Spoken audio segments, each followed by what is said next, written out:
हाँ जी, as you know Jio BlackRock mutual fund scheme ने ऑलरेडी 3 डिबेंचर बेस्ड स्कीम को लॉन्च कर लिया है। Overnight liquid money market scheme. यही अगर इक्विटी बेस्ड या फिर हाइब्रिड स्कीम होता है तो फिर उस केस में आपका इन्वेस्टमेंट प्लानिंग कैसा रहेगा, यानी आपका मान लीजिए शॉर्ट टर्म स्ट्रेटेजी वाइज आप इन्वेस्टमेंट करना चाहते हो, यानी डिफरेंट टाइप्स ऑफ गोल आप अचीव कर सकते हो, चाहे वो चाइल्ड एजुकेशन बेस्ड हो या फिर चाइल्ड मैरिज पर्पस हो या फिर सेल्फ रिटायरमेंट प्लानिंग के लिए भी आप गोल सेटअप कर सकते हो। यानी मान लीजिए आपका बजट है 1 लाख रुपया, यानी 1 लाख रुपीज का लमसम इकट्ठा आप निवेश कर सकते हो इस particular Jio BlackRock mutual fund scheme में। तो फिर आपको प्रोजेक्टेड रिटर्न यानी एंटिसिपेटेड रिटर्न इन फ्यूचर क्या होने वाला है, क्या वो एनफ होगा आपका गोल को अचीव करने के लिए। तो इन सारे चीजों के बारे में आज के इस वीडियो में हम लोग इन डिटेल्स डिस्कस करेंगे एंड एनालिसिस करेंगे। जब भी आप किसी भी नया फंड में यानी नया म्यूचुअल फंड स्कीम में या फिर एनएफओ बेस्ड स्कीम में निवेश करती हो, आपको किन किन चीजों को ध्यान रखना पड़ेगा, यानी कौन कौन सा क्राइटेरिया को आपको चेक करना है इन्वेस्टमेंट करने से पहले। पहले तो आपको फंड टाइप चेक करना है, यानी किस तरह का फंड है, हाइब्रिड स्कीम है या फिर इक्विटी स्कीम है, इसको ध्यान रख के आपको निवेश करना पड़ेगा। दूसरा जो है fund manager and profile experience, काफी इंपॉर्टेंट है।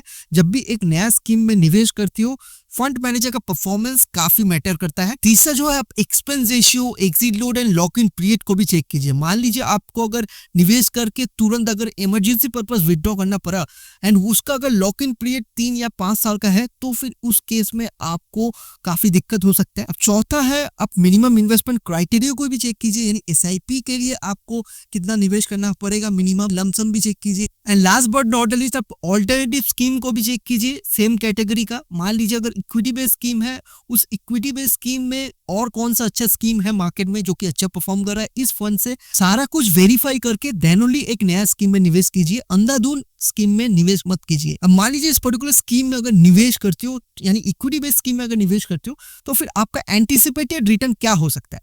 फोरकास्ट रिटर्न आपका 12% भी हो सकता है, फोरकास्ट रिटर्न आपका 15% भी हो सकता है, फोरकास्ट रिटर्न आपका 18% भी हो सकता है। बिकॉज म्यूचुअल फंड का रिटर्न किसी भी तरह का फिक्स नहीं होता है, ये मार्केट के ऊपर डिपेंड करेगा इन फ्यूचर आपका एक्सपेक्टेड रिटर्न क्या होने वाला है। अब हम लोग डेमो इन्वेस्टमेंट स्ट्रेटेजी को समझ लेते हैं। मान लीजिए 1 लाख रुपया आप लमसम निवेश करते हो, यानी Jio BlackRock equity based scheme में, इसको आप 10 साल के लिए निवेश रखते हो, किसी भी तरह का एड ऑन नहीं कर रहे हो, यानी स्टेप अप ऐड नहीं कर रहे हो, टोटल इन्वेस्टमेंट आपका ओरिजिनल अमाउंट 1 लाख ही हो रहा है। तो फिर आपका एक्सपेक्टेड रिटर्न इन फ्यूचर आपका क्या होने वाला है, यानी एंटिसिपेटेड रिटर्न क्या होने वाला है, इसको हम लोग देखेंगे।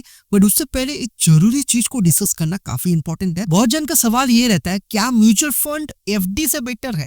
देखिए, आपको अगर एक स्टेबल रिटर्न चाहिए, रिस्क एकदम भी मार्केट से आपको लेना नहीं है, तो फिर आपके लिए फिक्स डिपॉजिट काफी बेटर चॉइस होगा। बट यही आपको अगर ज्यादा रिटर्न चाहिए एंड थोड़ा बहुत मार्केट से रिस्क ले सकते हो, यानी इस केस में आपका रिटर्न बनने का चांसेस काफी ज्यादा है, बट इधर रिस्क इन्वॉल्वमेंट भी है। तो इस रिस्क को लेने के लिए आप अगर तैयार हो तो फिर म्यूचुअल फंड कहीं गुना ज्यादा रिटर्न आपको देगा एफडी से, यानी फिक्स डिपॉजिट से काफी बेटर रिटर्न देगा।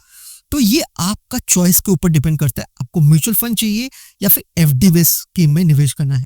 अब हम लोग डेमो इन्वेस्टमेंट स्ट्रेटेजी को कंटिन्यू रखते हैं। मान लीजिए अगर आप Jio BlackRock mutual fund scheme में यानी इक्विटी बेस्ड स्कीम में अगर निवेश करते हो एंड इन फ्यूचर अगर एक्सपेक्टेड रेट ऑफ रिटर्न अगर 18% रहा, तो फिर उस केस में आपका एंटिसिपेटेड रिटर्न क्या बनेगा, इसको हम लोग चेकआउट कर लेते हैं। अगर आप 10 साल के लिए अपना 1 लाख रुपया को निवेश रखते हो तो फिर आपका 1 लाख नियर अबाउट 5 लाख के आसपास आपका एक एंटिसिपेटेड रिटर्न बन सकता है। इस केस में यही आप अगर 15 साल के लिए अपना पैसा को निवेश रखते हो, 1 लाख रुपया नियर अबाउट 11 लाख के आसपास आपका एक एक्सपेक्टेड एंटिसिपेटेड रिटर्न बन सकता है। यही अगर थोड़ा सा लंबे समय के लिए आप अपना पैसा को निवेश रखते हो, 20 साल के लिए निवेश रखते हो, 1 लाख रुपया नियर अबाउट 27 लाख के आसपास एक एक्सपेक्टेड एंटिसिपेटेड रिटर्न बन सकता है। आप इधर एक चीज को नोटिस कर पा रहे हो, जितना लंबे समय के लिए आप अपना पैसा को निवेश कर रहे हो यानी होल्ड कर रहे हो मार्केट में, उतना अच्छा खासा आपको कंपाउंडिंग ग्रोथ देखने को मिल जा रहा है। अब आपको कितना समय के लिए निवेश रखना है, 10 साल के लिए या फिर 15 साल के लिए या फिर 20 साल के लिए, वो अपना नीड एंड चॉइस के अकॉर्डिंगली आप अपना निवेश कर सकते हो। यही आपको अगर एक ऑल्टरनेटिव स्कीम के बारे में जानना है, यानी इस स्कीम के अलावा और भी अच्छा स्कीम के बारे में जानना है, पॉपुलर ट्रेंडिंग स्कीम के बारे में जानना चाहते हो, तो इस वीडियो को चेकआउट कर सकते हो। मैं आपको मिलता हूँ उस वीडियो पे। एंड वीडियो अगर थोड़ा सा भी अच्छा लगा हो, इंफॉर्मेटिव लगा हो, तो वीडियो को लाइक एंड शेयर जरूर कर दीजिए। Thank you.